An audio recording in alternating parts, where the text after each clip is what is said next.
Kanal izləyicilərini salamlayıram. Bugünkü işimiz 34 plusdur.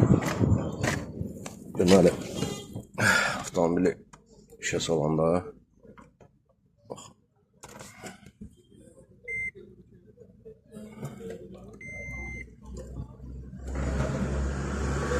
Motor hərəkətə gəlir, həmən də sönür. Görürsünüz, 0-2.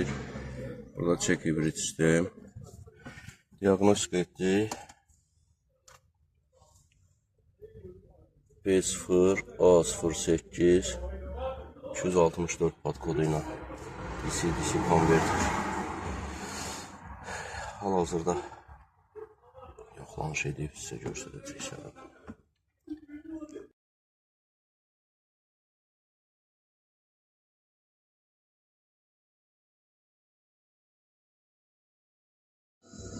Bu maşınımıza hazırdır. Burada problem zaryadki ilə bağlı idi.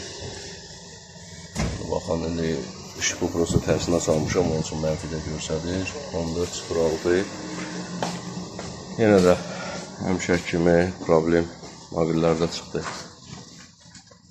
Problem həll olundu, indi müştəriyə təhvil veriləcək.